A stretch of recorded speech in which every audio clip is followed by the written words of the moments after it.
Welcome back into another episode of Rounding Third Podcast. I'm Nick. We have Harrison tonight. How we doing, bud? Good. How we doing, Nick?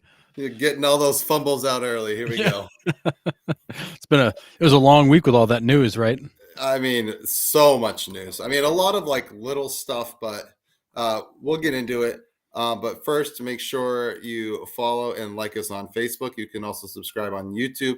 You can also listen on Spotify and Apple Podcasts or wherever you get your podcasts. You can find us everywhere. Everywhere. All right. So leading off, we'll just start with Ohtani and all of the news there.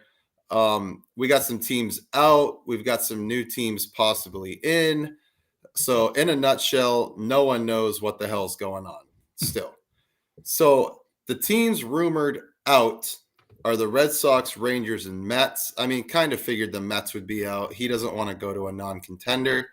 But the Red Sox came out and said that they want to spend their money on 2 or 3 players versus just dropping it all on one. Now, before we get into the teams that are in the running, I want to touch on that. What are your feelings about spending $50 million on a Shohei Ohtani that's coming off his second Tommy John, is just going to DH for this first year, and possibly hamstrings your payroll for future moves? Yeah, and I've said this for a while now. I believe Shohei Ohtani was the MVP of this year, but he was the MVP because he pitched also. If he was strictly a DH, he was not the MVP, and he probably was maybe not even in the top 5, because the DH position, as we found through free agency, is one of the least valuable in the league. Teams don't put a ton of value on a DH because you're a one-dimensional player. So the thought of giving a guy 50, 55, 60 million dollars, I mean, there's rumors that the Cubs may make him a $600 million offer. The thought of giving a guy that much to DH is about 3 times the market value for that position, probably 2x the market value for him in his prime. So if he's not pitching, that's an insane amount of money to spend. But more importantly, when you look at the Angels last year, the Angels were at the luxury tax threshold of $233 million. They had one of the highest payrolls in baseball, and they stunk. Why? Because you had nearly $100 million between Trout, Ohtani, and Rendon. Rendon aside, you had over $70 million just in Trout and Ohtani. It leaves you no money to build a team around them. Baseball's not like football. You know, Patrick Mahomes makes a team that much better. Right. Tom Brady made a team that much better. Shohei Ohtani only makes a team so much better. You need the other guys. So the thought of one player completely changing your destiny because you signed him is fictitious in baseball, because you have to build a team around him. You need 4 other starters. You need other hitters. You need guys to field the ball. So one player, Shohei Ohtani himself alone, does not guarantee you success. He's a great piece to build around, but you've got to have money to build around, and you can't at that level of payroll. You just can't. Yeah. I made that argument on Facebook with some random guy. I saw it. And he was telling me, well, Patrick Mahomes is the $500 million guy. Yep. Yes, he is. But I can argue that the NFL is very quarterback centric. And there's only one of them. One quarterback. Right. They don't have 5 starters that go out there and quarterback every 5th game. He is in that position every single game. He's the guy. Shohei Ohtani's not. Nope. He's on the mound for 1 out of every 5 days. And yes, he DHs and hits 50 home runs a year. I get it. But it's not the same. Football is way different than baseball. You can't make that comparison. I am in the camp that there is no baseball player on this planet that is worth $500 million. I love Shohei Ohtani. I love what he brings to the game. And I get the marketing side of it, right? Is Ohtani worth $500 million? Yeah, he probably is to the organization, because he's putting butts in seats. He's selling memorabilia. He's selling concessions because he's selling out the ballpark every time he's on the mound or in the field. Like, I get that aspect. I get the business side of it. But as a player and a player only, he's not $500 million. And I think that's where we kind of like lose that, is the business side of it. Yeah, like, absolutely. Is he worth $500 to $600 million to some organization? Yeah, because he's going to bring you in more money. Yep. He's going to bring you that value over a certain amount of time. Like I totally understand that part. And the hard part too, though, to that point, though, Nick, is that a lot of that revenue he brings in through merchandise and all that stuff gets sucked up in rev share. So Right. the revenue share goes across the league. So the team doesn't even directly benefit from 100% of what Ohtani brings you. Right. And there's a limited amount of teams that would go over that luxury tax threshold to put a 50 to 60 million dollar guy on their payroll. I personally like that the Red Sox, Rangers, and Mets said no thanks. Like, Yep. if we're gonna spend that money, we're gonna spend it on 3 out of the 5 top tier players. Hopefully, Yep. Well, that's what they're telling their fans. Whether that happens or not is beside the point. But especially with the Red Sox. But that being said, there are a lot of teams still rumored in on Ohtani. We got the Braves, Dodgers, Blue Jays, Cubs, and then possibly the sleeper team still, which we kind of called early, was Seattle. Yeah. Now, Seattle's the sleeper team because they're dumping a whole bunch of payroll. They traded away Suarez. They're not re-signing Teoscar Hernandez. They just traded Jared Kelenic, which I don't think was a big salary dump. Honestly, it was just a trade. But they're making room for possibly an Ohtani run, or they're just looking at other top free agents. So that being said, I still think the front runner right now is the Dodgers. Yep. Just because Mookie's there, Freeman's there. I mean, that top 4 will be freaking scary as hell. But then also, if he ends up in Atlanta, man, whew, I mean, where does Atlanta even put him? Like, you don't. What do you do with him? You lose your DH, so you lose Travis d'Arnaud or you lose Sean Murphy. Your choice. Yeah, right. Which isn't the worst thing ever to replace Ohtani with them, but is he that big an upgrade over those guys to justify all that money? Like, again, I go back to, like, when you look at what Ohtani brings you above what those guys bring you, is 20 home runs and maybe 20 RBIs worth an extra $40 million for that position? Probably not. No. If he's pitching, it's a different story because you're getting 2 players. Right. You could argue that a top rotation starter is 25 to 30 million bucks. You'll look at Garrett Cole's contract, look at Sonny Gray's contract. A top tier hitter is 20 to 30 million bucks. So you could argue, yeah, to put him together, he's worth 50 to 60 million because he's 2 players. Right. If he's not both, then he's not worth that. And he better be both, and he better be really damn good at both if you're going to put potentially 20 to 25% of your entire payroll into one guy. This is not the NBA where LeBron James and 4 scrubs is a 500 team. Right. This is not the NFL where a stud quarterback and a bunch of scrubs is fighting for a division crown. This is not hockey where the best goalie in the league changes the entire season. Right. Because again, Ohtani he only hits 3 times a night and pitches once a week. Like, he can only move the needle so much all by himself. And to pay one player that much, to me, when the Red Sox were out, I said, hallelujah. Do not bring him to Boston. I was never a fan of him coming because that will take this organization and derail it for 7, 8, 9, 10 years. Yep. Because you cannot build around one player making that much money. No, and the Red Sox need starting pitching and starting pitching alone. Their lineup is fine. They're gonna hit. They just can't prevent runs right now. Right. The starters can't. Bullpen was all right, but he does that. As he comes to your team, he hamstrings any other moves you're gonna make, unless you have an owner like Cohen that's just gonna say, "Hell with a luxury tax. I'm just gonna blow over it." That's the only chance that you have of succeeding with Ohtani. Yeah, I think wherever Ohtani goes, unless it's the Dodgers or the Braves, if he goes anywhere else, I'm going to go out on a limb and say that team doesn't make the playoffs. Yeah, and honestly, my feeling on this, and of course, I don't know Shohei Ohtani personally. He doesn't return my phone calls anymore. But you have to wonder, if a player is out there negotiating with all these teams for this kind of money, does he even want to win? Does he care if they win? Right. Like, I think back to, like, Tom Brady. Tom Brady took less than the market rate every year for most of his career because he wanted to win. To him, winning was worth taking a 20% pay cut. Yeah. And that's why he's got, more rings than fingers, because that's how he operated. If Ohtani wants every freaking nickel due to him, does he even care if they win? Like, is it important? Is he a winner? Does he even care if they win? Because he must know that leaves only so much to build around. We've not yet seen a team win a World Series with one of those mega contracts. Look at what the Mets did with Verlander and Scherzer. Didn't win. The Yankees with Judge didn't win. You could say the Rangers with Seager, but Seager's making 20% less than Judge. He's a $30 million guy, but he's not like breaking the bank. Francisco Lindor at the Mets. Again, like every one of these teams that signed these mega deals, these huge 30 million plus deals, nobody's won because you just can't build a team. Baseball might be the most team-oriented sport of all because you are individually performing amongst a group.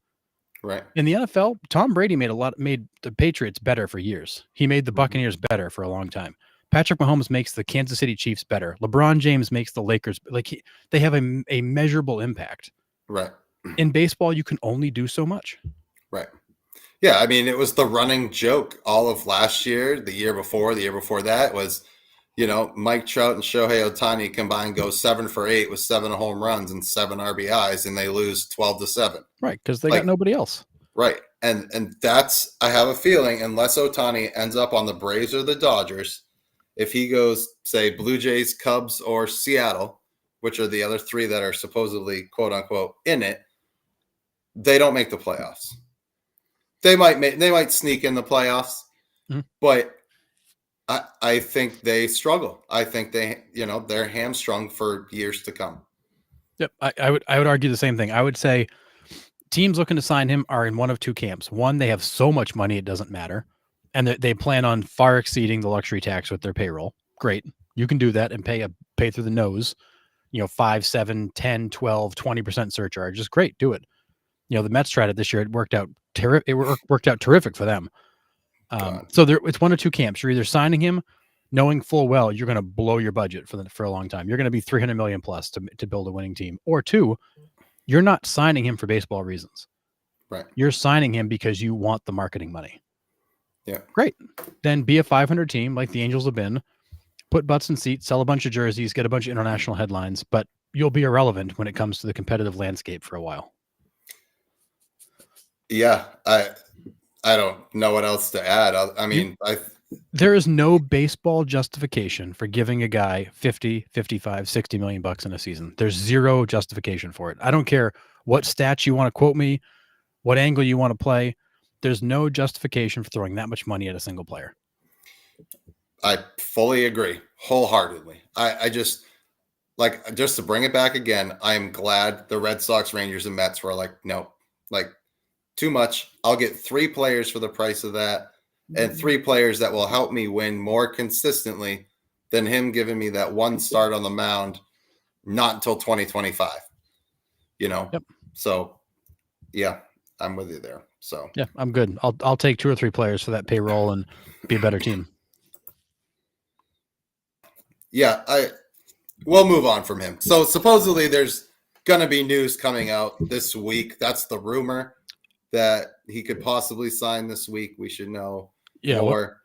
What I'm reading is that Ohtani wants to sign in the next 7 to 10 days, and apparently he either has or is about to have an offer up to $600 million, which is reportedly from the Cubs. It's reportedly the Cubs, but it might be the Dodgers. The Dodgers still consider everything I read. It's the Dodgers the front runner. It's like you said, but it sounds like there could be at least 1, if not 2, offers coming his way at $600 million. Yikes! All right. I mean, that. Good luck. You can have him. Yeah. So. Yeah. All right. Well, we'll obviously keep our eyes peeled and ears open for that. And I'm sure everybody in the world will know as soon as he signs. I kind of hope it's another debacle like Aaron Judge was last year, but that's just me being a cynic. So yeah. And apparently from an article that came out an hour ago, the Giants are still in it, but they're taking the approach of call us last. Yeah. Okay. Yeah, they're apparently in on Yamamoto too. So They're in on that's everybody right now. They're in yeah, on absolutely everybody. yeah. Well, they've lost out on They've, 2 or 3 they've big lost agents that everybody. are yeah. But yeah, So they're taking the approach of call us last. yeah. All right. So I said the Mets were done with Otani. However, they did make 2 signings this week. They took Luis Severino from the Yankees. They signed him to a 1 year, $13 million deal there. And then they signed Joey Wendell, who spent the year in Miami last year. I mean, obviously not flashy moves. No. I think Severino's kind of going there to hopefully, jumpstart his career again. I mean, when he's on, he's good. He's great. He's got fantastic stuff. And I made a comment on the post from MLB, great. How many starts does he actually make next year? And somebody commented, 26 starts, sub-3 ERA. I'm like, well, if they do that, that'd be great. But show me the last time he did that. I think the best thing for all of those guys is to get out of that injury-ridden organization. It just seems like nobody in the Yankees can stay healthy. There's something wrong there for sure. And maybe that's what Severino needs is just a change of scenery, a better training staff, like strength and conditioning. Like, I don't know what it is. And, in Yankee Stadium, I don't pretend like I'm in the clubhouse, but something's going on there with all those injuries that happen year after year after year. So, yeah, it's a mess in general. Yeah. I mean, the Mets are just going to try to turn that mess around somehow. They're going to have some more like rebuilding years after going for broke this year, and they definitely broke. So not crazy signings, but it is what it is. The Reds booster their bullpen a little bit. They signed Emilio Pagan for a 2-year, $16 million deal. And then they signed Nick Martinez, who pitched for the Padres last year. I don't have the details on that, but it just gives that Reds pitching staff some more depth. I mean, they have some young starters for now, unless they deal. They're still in the hunt for Glass now and all of that stuff. So you might see a couple of those young guys. Yeah. Nick Martinez is 2 years, $26 million. Okay. So, yeah. And Nick Martinez is I think he's a sneaky good signing. He's a guy who can come out of the bullpen. He can start. He did everything for the Padres. He was hugely valuable in their playoff run 2 seasons ago. He's a nice piece and not super expensive. Yeah. Speaking of super expensive, we got the Brewers sign their prospect. They extend him, Jackson Chourio. So I've actually talked about this kid on the podcast before. I saw him down here in Single A, Carolina Mudcats. And he is the real deal. Like, he's one of those guys that when he steps on the field, you can tell he's better than everybody else on the field. Like, he has that aura around him where you can tell that, like, yeah, he's got the most talent out of the 18 guys playing right now. Yeah. Well, and for a while there, they compared him to Wander Franco, then stopped for obvious reasons. But yeah, he's the super young, super mature, super talented guy that's probably going to be their future. And they're signing him really, really early, like the Rays did with Franco, because they're going to pay him now. They're going to rush him to the big leagues as soon as they can once he's ready. But the dude is talented. Yeah, the Rays did that with Longoria too. They locked him up long term for not a lot.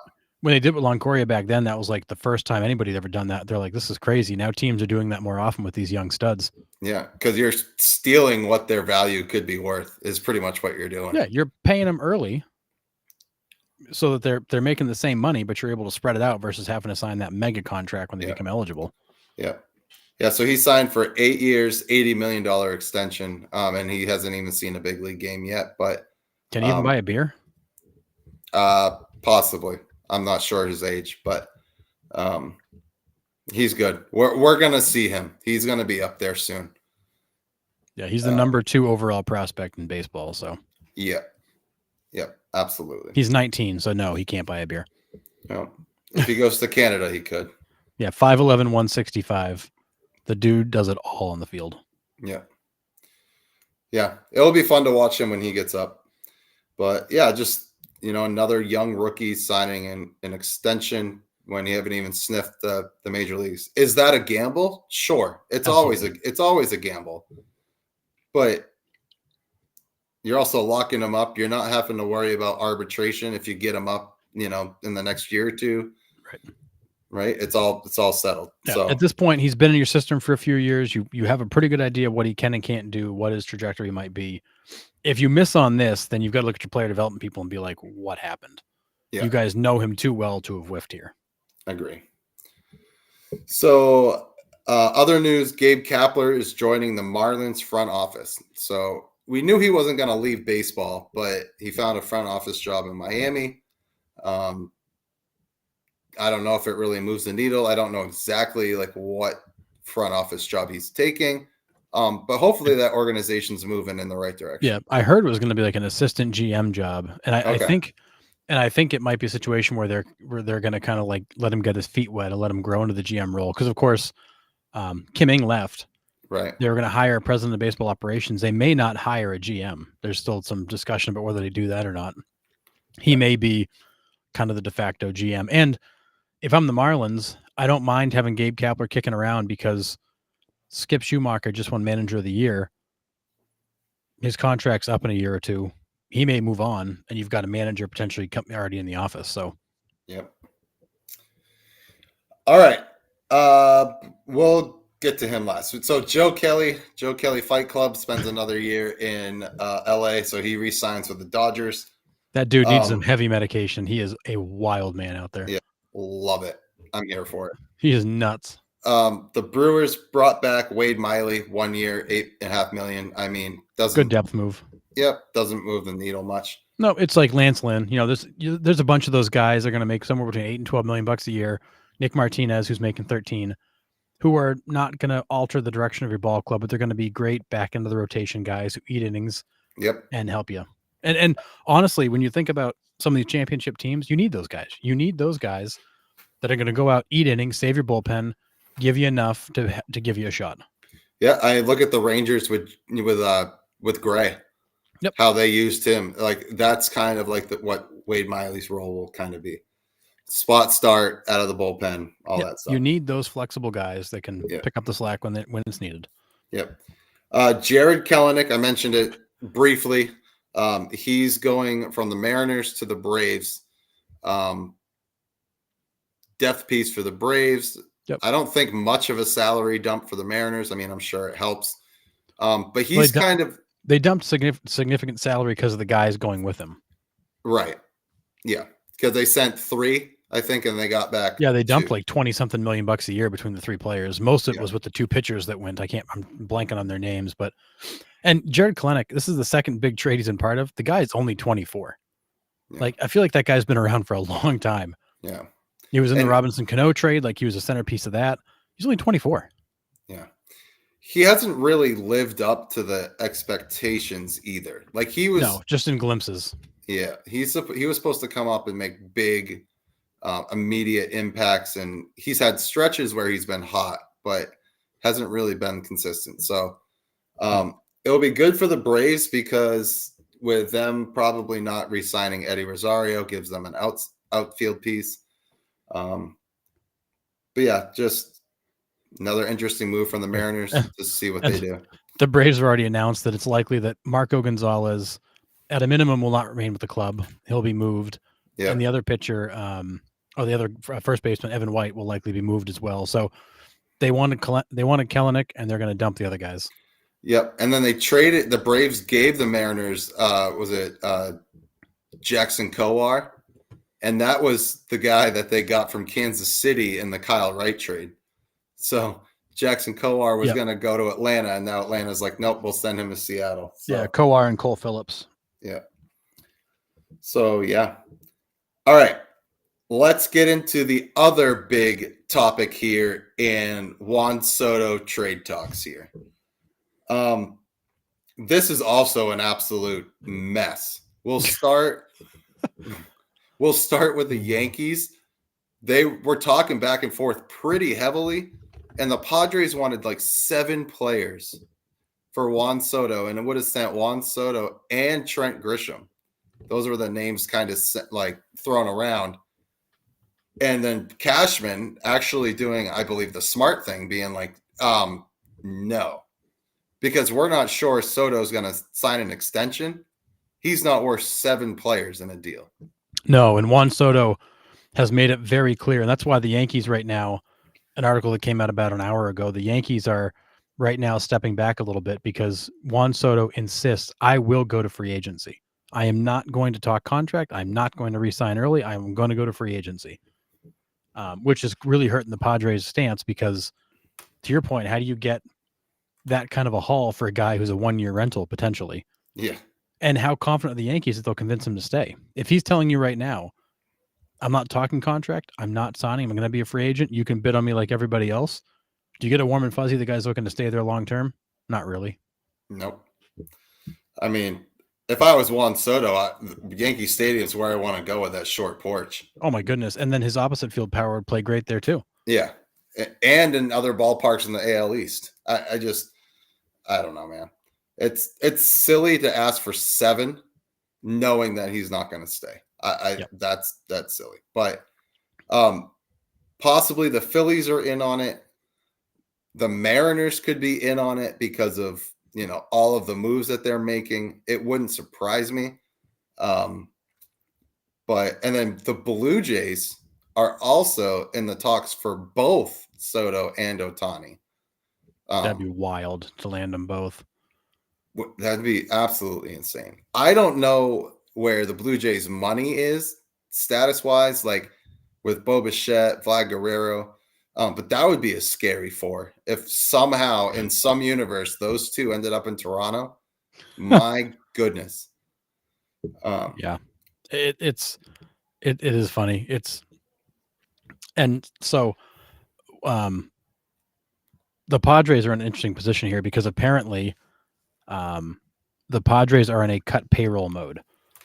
And I say that because the club recently took out a $50 million loan to fund operations.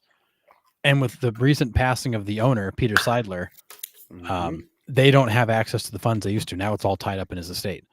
So the Padres, the way it's being described is the Padres basically have to move Soto before the end of the month because they will not have the money to pay these players come January 1st.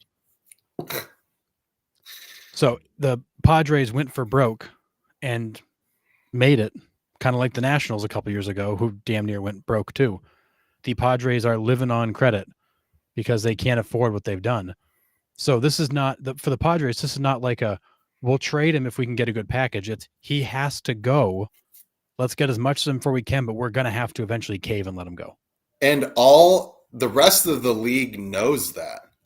They do. And that's why teams are kind of standing back saying, we know you guys are choking over there. We'll just wait. Yeah. You're not going to get 7 players for Juan Soto. Watch, they're going to go out and do it tonight. That's just how it goes with me. But somebody might give it to him. But if you knew the Padres are choking on payroll, why would you? The Padres right now, they want enormous haul. Apparently, they want Michael King and Clark Schmidt from the Yankees. Michael King ended the 2023 season with a 1.88 ERA across his final 8 starts. The guy has got devastating stuff. So does Clark Schmidt. I say, and Clark Schmidt's got good stuff, and he's continuing to develop. And then they want other potentially major league ready pieces. But in the meantime, the Padres don't have any money.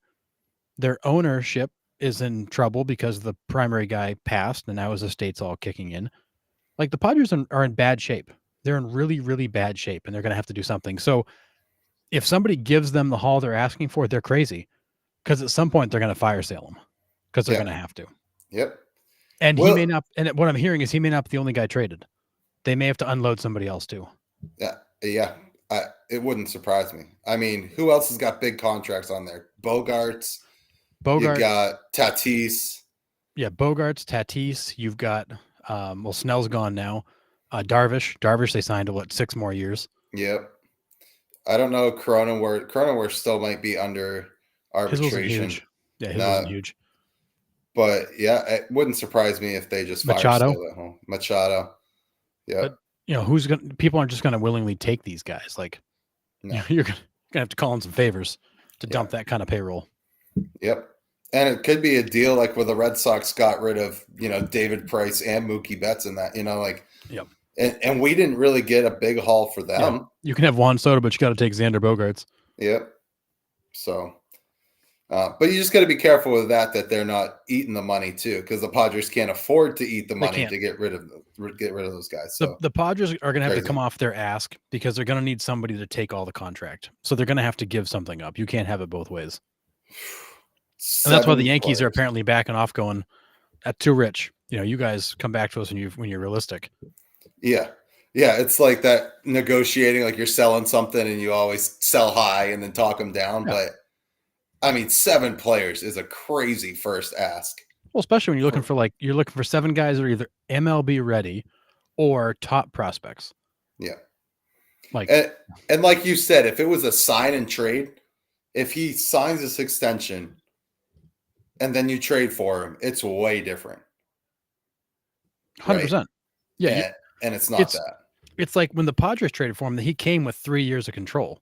Right. He'll give up a lot more for 3 years of control. He comes to you with 1 year of control. He's a rental. Yeah. No, there's no way. And that was what, four people in that deal 4 to players, get into yep. San Diego, and 3 years of control. You're asking for 7 and 1 year. Yeah. Silly. Absolutely silly. What the Padres have been doing this offseason now makes a lot of sense. They went and got kind of a lower level manager in Schilt. They're going to move Soto. They're likely going to move somebody else. This is not a tear down, but it is a rebuild because they have to fix the financials. They overshot the runway. Yeah, badly. Yeah, they, like you said, they went for everything, and they're going to come out of this with absolutely nothing left. The Nationals did the same thing. Yeah, the Nationals did the same thing. Difference is they won. Right. The Padres did the same thing and missed the playoffs. Yeah, crazy. That hurts. Yeah, so it will be very interesting to see what happens there. But like you said, the Padres are gonna have to come down before he gets moved. 7 players is absolutely silly to try to get him moved. Bananas. Even with 3 years of control, 7 players seems bananas. Yeah, absolutely. But apparently the Blue Jays and Cubs, who have pretty deep farm systems, are heavily in the mix too. So he's going. I think the moral of the story here is that we're learning the Padres have to trade him. He's going to go somewhere. Question becomes, who's willing to give up enough to get them to pull the trigger? Yeah. So news will probably come out with that soon, and that might not even happen until after the Ohtani stuff is done with too. Maybe teams are just solely focused on getting this Ohtani stuff behind them, getting the rest of their free agent signs, and then they'll come to trades. But well, and that's who knows? If I'm the Padres, I kind of know going in, if the Dodgers, Blue Jays, Cubs, if any of those guys miss on Ohtani, then they might be more willing to give me what I want for Soto because they got to make up the difference. Yeah. So I mean, again, Absolutely. I feel like the Shohei Ohtani contract really will dictate the direction of the rest of the offseason. Yeah. Because if you're giving a guy $60 million or $50 million, or whatever the number turns out to be, you're not signing anybody else this offseason, most likely.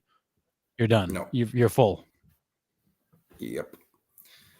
All right. We're going to move on to our current managers bracket. This is the update of the second round that our viewers and followers on the page have been voting on. And I have the second round results here. So it was Brandon Hyde against Ron Washington, and Brandon Hyde moves on from there.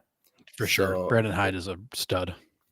Yep. And who knows what Ron Washington's going to get with the Angels out there. Not Ohtani. Again, like we said, no. But when the dust settles, we'll see what the heck happens. But like we said last week, Ron Washington is such a great baseball guy. He deserves better. Agree.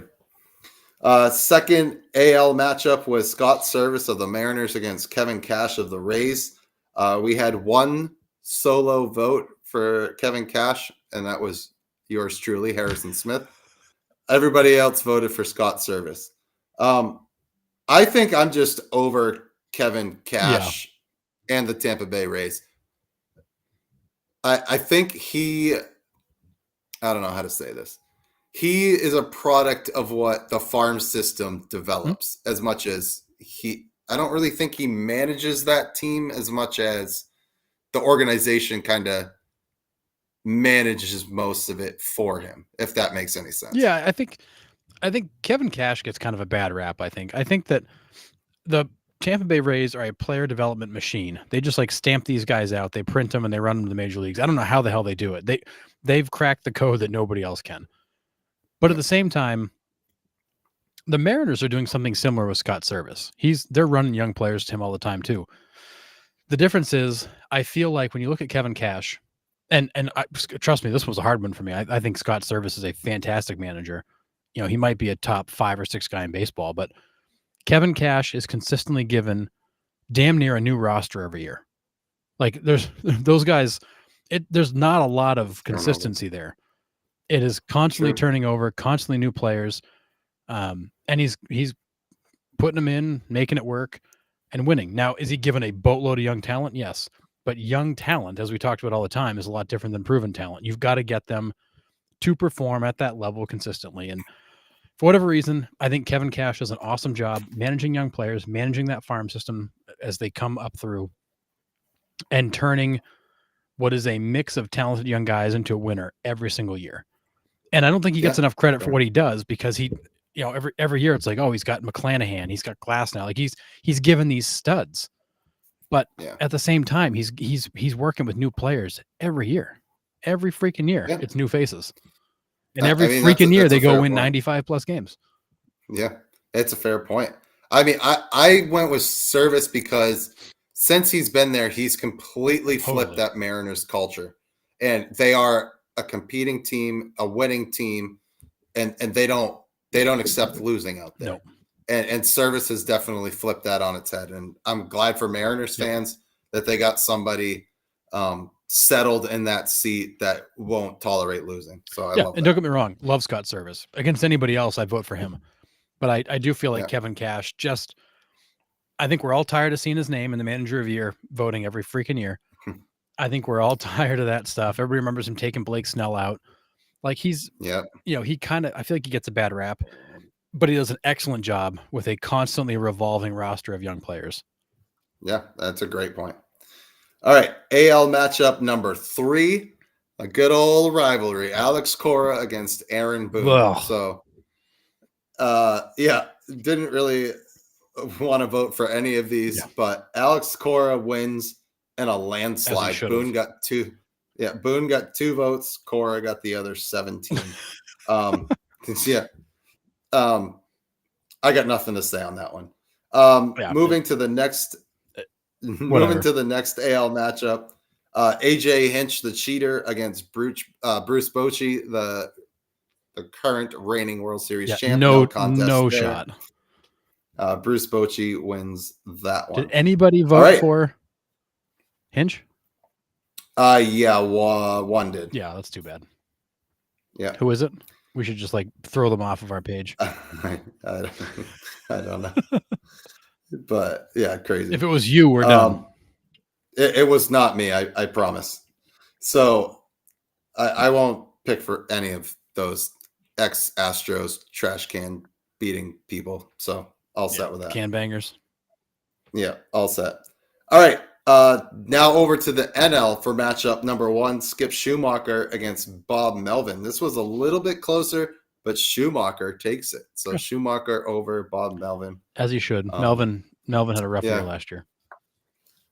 And I think we were expecting a lot more out of him.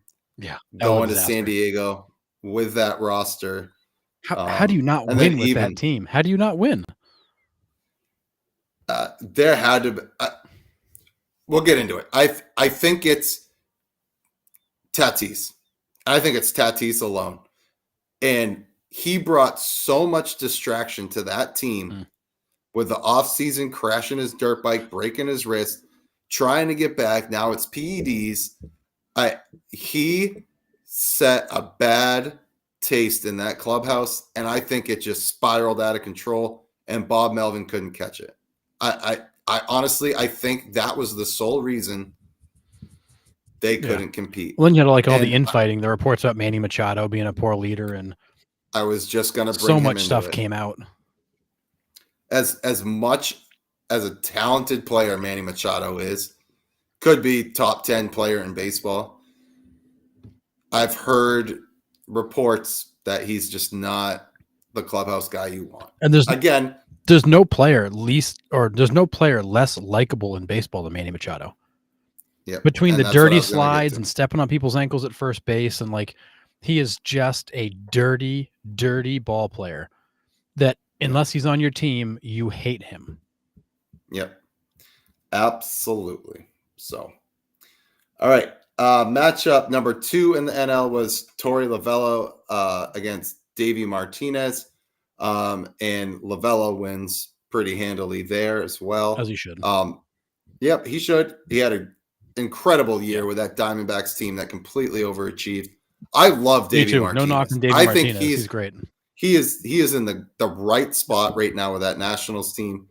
Like I said last week, he goes to battle with them every single day. Yes. They play hard for him. He's intense and he's wild. I love it. I love it. But I mean, Torey Lovullo, what he did with that team this last year was just incredible. So, Has Lovullo won one Manager of the Year? Didn't he win one when he first got to Arizona? I don't know. I'd have to check that. I'm not sure. Matchup number 3 was Brian Snitker against Derek Shelton of the Pirates. Snitker wins unanimously.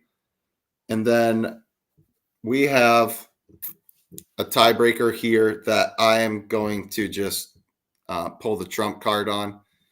This was our last matchup of round number 2. Craig Counsell of the Cubs against David Bell of the Reds. Unless somebody wants to throw it in the chat right now, I'm going to make an executive decision. So I'll give you about 5 seconds. Go ahead, throw it in the chat, either David Bell or Craig Counsell. Listen, Craig Counsell on a new team with the Cubs. It will be interesting to see how he does. But my executive decision here is David Bell moves on. He's got a young team. He's got young pitching. And Craig Counsell's in a new spot. So that's why I'm going to go with David Bell. Lovullo did win in 2017. Okay, so he did. So he's got 2. Nice. All right, so we will move on to the semifinals next quarterfinals. We have semifinals. Yeah.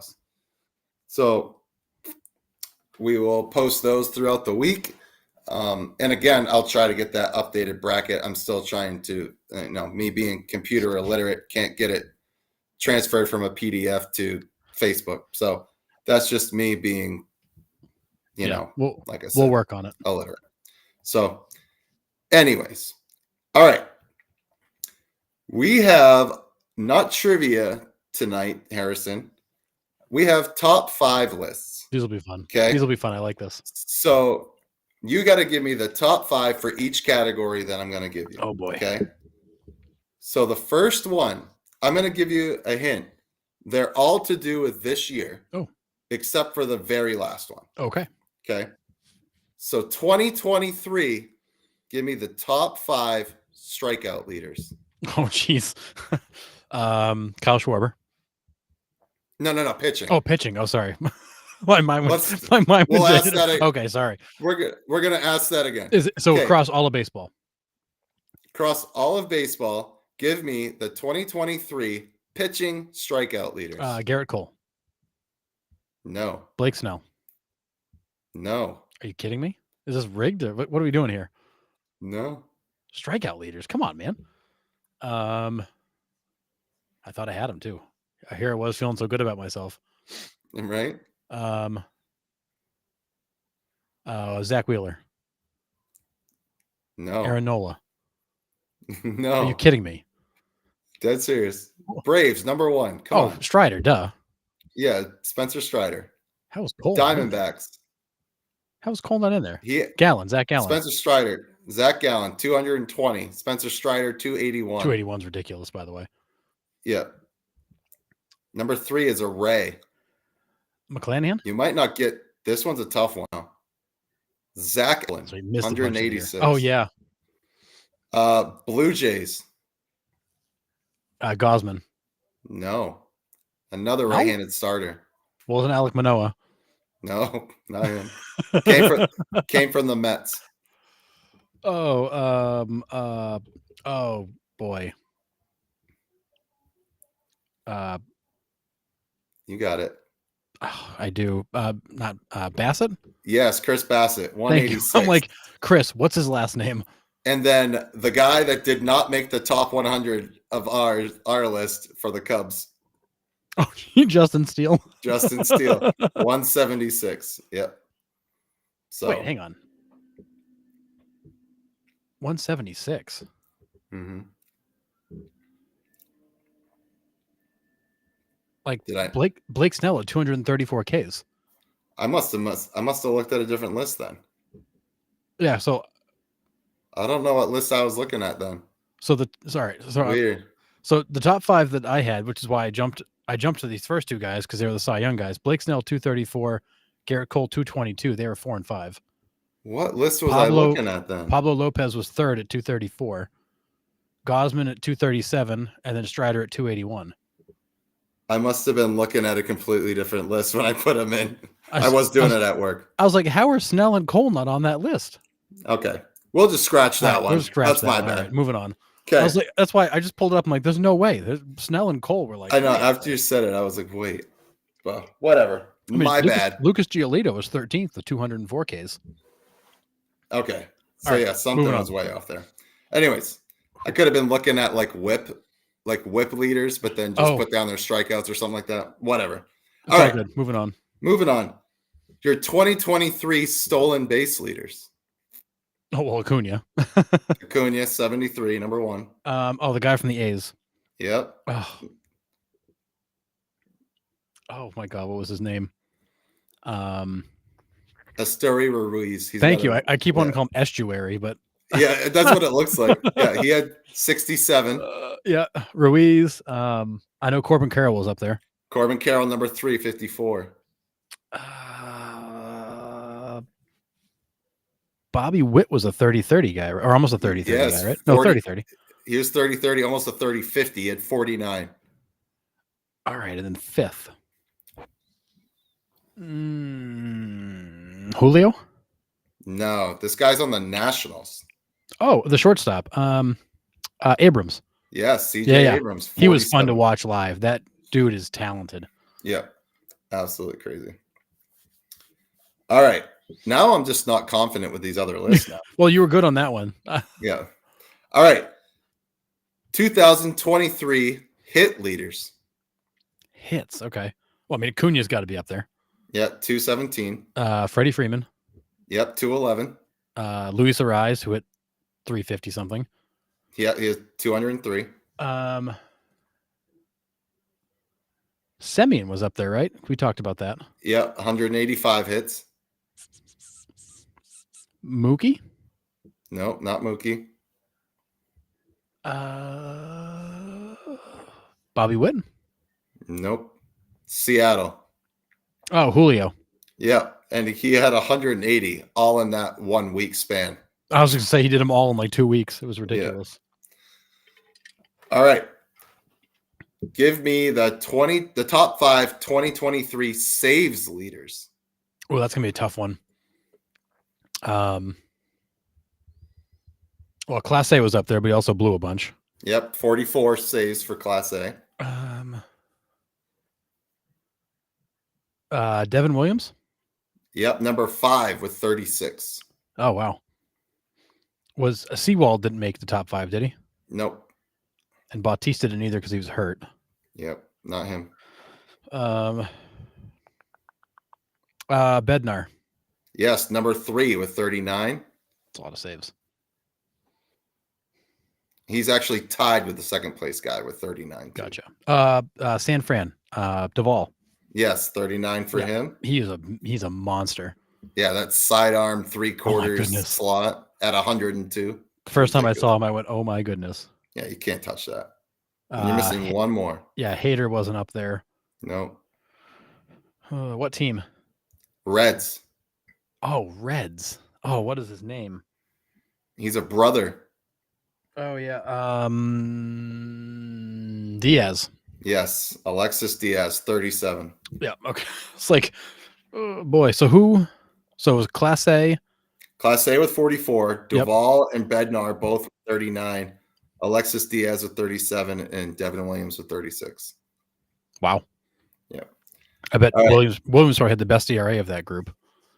Probably. That dude is unhittable. That changeup he has Oh. it's got to be the best in the game right now. Unreal. It It's reminds crazy. me of like Johan Santana's back in the day, where it just like it like comes to a stop, like in the cartoons. Yeah. And Like Keith it just doesn't Folks. make it. Yeah. Yeah. Keith Folks changeup was Yep. like that too. Oh. Crazy. All right. Give me the top 5 2023 batting average leaders. Batting average. All right. Well, Freeman's definitely up there. Yes, number 3 with 331. Arise is obviously up there. He won the batting title. Number 1, 354. Acuna. Acuna, 337. He's number 2. Did Mookie make it? Nope. I didn't think so. He was just over 300, right? Yeah, I think so. Seager? Yeah, Seager, 327. He's number 5. Bo Bichette was way up there for a while, but I think he faded. Yep. And number 4 might be a sleeper for the Rays. It wasn't Bellinger. He faded. It's for the Rays. The Rays. Oh, it's got to be. Well, certainly isn't Wander Franco. No. Diaz. Yes, Yandy Diaz, 330. He like came out of nowhere this year. Yeah. Talk about, dude, like he's got thighs on his arms. Dude. Oh my goodness, he is. Biceps are massive. He's ripped. That It's guy crazy. is built, and you'd think a guy that big would hit more home runs, but no, it's crazy. Okay, here is our last top 5 list, and this is a career top 5. oh boy, okay. Most career Gold Gloves. Oh wow, okay. Robinson. Brooks Robinson, number Yep. 3 with 16. 3. I thought he was all time. Damn. Okay. Is Arenado in there? No. Boy, Brooks, I always thought was the gold standard. Roland wouldn't be in there. Andrew Jones wouldn't be in there. No. The top 2 are pitchers. The number 2 you might not get. The pitcher one drives me crazy. Is it Maddox? Maddox is number 1 with 18. Yeah. He won every freaking year. Yeah. I was forgetting about the pitchers. I just don't think of pitchers for Gold Gloves. Yeah, it's crazy. All right, so Maddox is number 1 with 18. You said number 2 is a pitcher also? Yeah, but I don't think you'll get him. I never heard of this guy before. He pitched from 1959 to 1983 with Minnesota, Washington, Chicago White Sox, Philly, and St. Louis. His name was Jim Cat, and he had 16. Oh, yeah. I mean, I've heard the name, but I never would have guessed it. No, I wouldn't have either. Okay. So you need 4 and 5. 4 and 5. Position players, are we done with pitchers? Position players, both with 13. Willie Mays? No. Yeah, I didn't think so. One of these guys is in the Hall of Fame because of his defense, other than Brooks Robinson. Oh, Ozzie? Ozzie Smith's Yep. number, That number makes 4/5. Pudge? And then Pudge Rodriguez, Yep. 13. So Yeah, as I'm thinking, I'm like, oh yeah, it's got to be Pudge. Yep. Man, that guy was so good behind the plate in his day. Oh, Yeah. Greg Maddox is 18. Jim Cat was 16. Brooks Robinson was 16. Ivan Rodriguez, 13. Ozzie Smith, 13. Most career Gold Gloves. pretty impressive. I always thought, so for me, Brooks Robinson's always been the gold standard because I just don't count pitchers. Right. really I don't. mean, 16 Gold Gloves as a position player is That's bananas. silly. Absolutely crazy. Arenado's what, 10? He's up there. He's got to be. It's got to be about 10. But because, this was the first year he hadn't been on. He wasn't even a finalist, or he didn't even win it. So Yeah, he's got 10. He's got 10. My God, crazy. So he'll be up there, but Yeah. Well, assuming he doesn't Absolutely get nuts. snubbed again. But All right. 16 is crazy. yeah. So we might have to do other top 5 lists, and hopefully fun. I actually, That's fun. I like those. get the list right next time. So my bad on the pitching strikeout leaders. I must have been looking at a different pitching category. Yeah, because when you Alright. said 176, I'm like, there's no way, because I know that Blake Yeah. Snell 230 something. Yeah. So my bad on that one. It's Two all hands when I'm learning. All right. People love it when we screw up the questions, so we'll roll with it. Yeah. Whatever. Or I just throw the question out and just don't post our answers. That's even better. Yeah. Love those. All right. All right. I didn't put out a rounding third question because of the manager's bracket and all the free agent stuff trying to keep tabs on. So we'll get back to that at some point when it maybe cools down a little bit. But a couple things to wrap up here. It was released today that Jim Leland is headed to Cooperstown. As he should be. Yep. So he was on that, what is it, contemporary ballot or whatever that they released like last month. So Jim Leland is headed to Cooperstown. Yeah, and I think rightfully so. World Series winner? No. Maybe. I think it was there 3 times. I don't think he won 3 times. He won with the Marlins. He took the Tigers there twice. He took the Tigers twice, yeah. Yeah, one time. He was there 3 times. He won it once. Okay. Well, either way. Like his career win total's like way up there though, I think. But yes. Yeah, he coached so many places. He's got 1,769 career wins. He's like in the top 5 or something like that, or top 10. Yeah. Managed 3,499 games. And nobody got into a better argument with an umpire or ripped a cigarette more convincingly than Jim Leland. Nope. Couldn't do it if I tried. So, all right. Other news, Jung Ho Lee from the KBO was officially posted today. He's got a 30-day window. So he doesn't have the 45 that the Japanese players do. They have a 30-day window. So it will be interesting to see where he goes. I have not heard anything on interest from any team. But the numbers he put up are silly over there in the KBO. Yeah, and I feel like the KBO doesn't get as much respect as Japan because it's considered a lesser league, and his name was never even mentioned as somebody they thought would be posted. So I'm not sure if that was a surprise, or if it just didn't hit the radar because it wasn't as headline worthy. But I've never heard his name before. Yeah, so 7 seasons in the KBO. He's a 5-time Gold Glove Award winner. He was the 2017 Rookie of the Year, 2022 MVP. He hit 340, 898 OPS with 515 RBIs in 7 years. Wow. So I would say that's pretty decent, and will be a nice piece for some team when he gets over here. Jeez, yeah, that's pretty good. Yeah. The Philadelphia Phillies extended Rob Thompson through the 2025 season, so they give him a 2-year extension. So, and like I said, I don't think the Phillies are going anywhere. Talent-wise, they're going to be there to compete. They might as well just keep everything stable and in place until some of those contracts start running out. So, yeah, I mean, kind of a no-brainer there in Philly, but yeah. Agreed. And then the last thing that I have is news came out today that the Dodgers have named Mookie Betts their starting second baseman. So we will see. Their plan is the Gavin Lux is going to come back and play shortstop for them. I always forget about that in spring training, him tearing his ACL. They were so excited to have him for the season, and he gets hurt like right out of the gate because Miguel Rojas is moving on, right? Or just going to be platoon or something. Because Gavin Lux is a left-handed batter, so it wouldn't surprise me if they just end up platooning somehow. But yeah, so it came out and Mookie's going to be their full-time second baseman. Also possibly just making room for, another outfielder.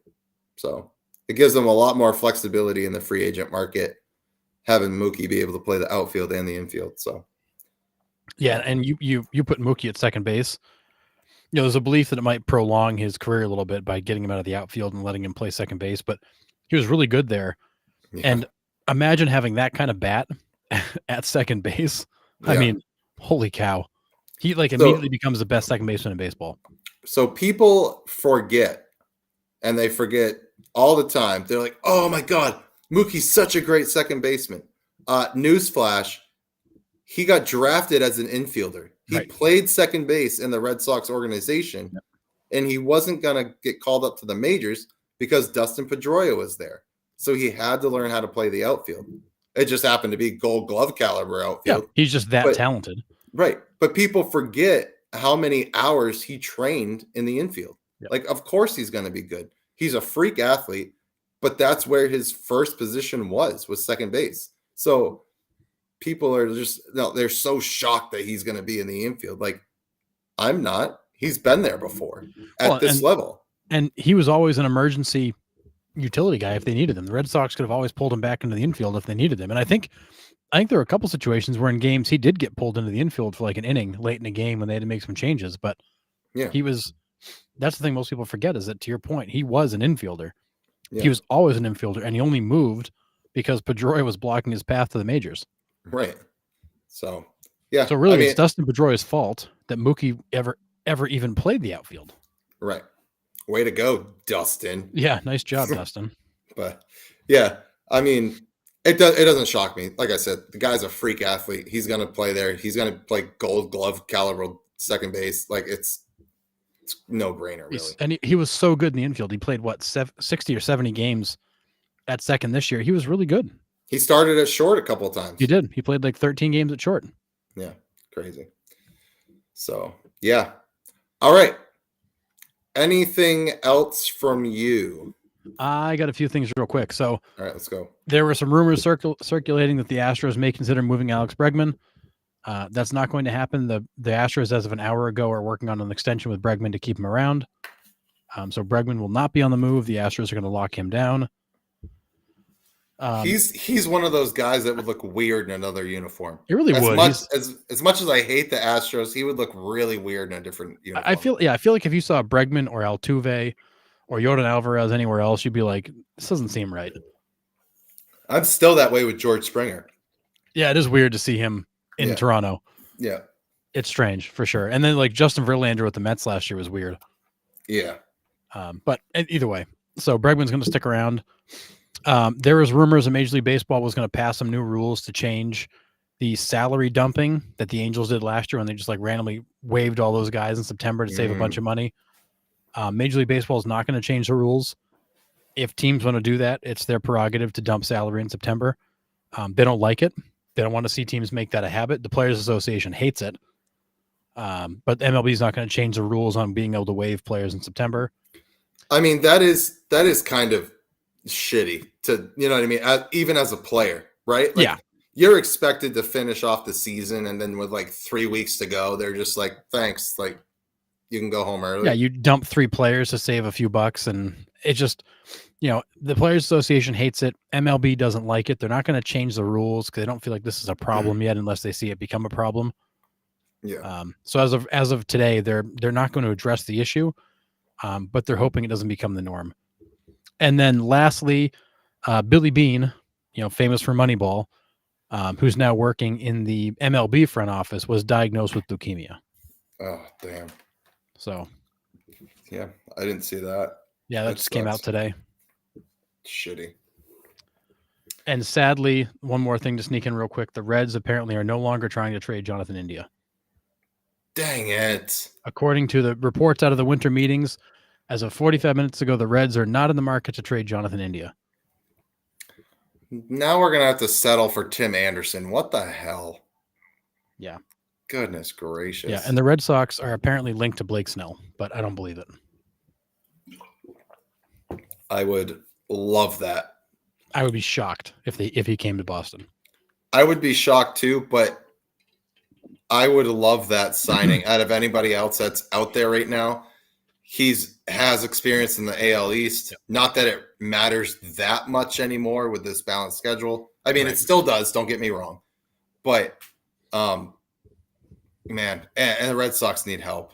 The Red Sox need a ton of help on the mound. Yeah. So the winter meetings are underway. They started today, and apparently there's already a ton of news coming out of there with trade rumors, free agent rumors, you name it. So it hopefully this week will be a good week for news.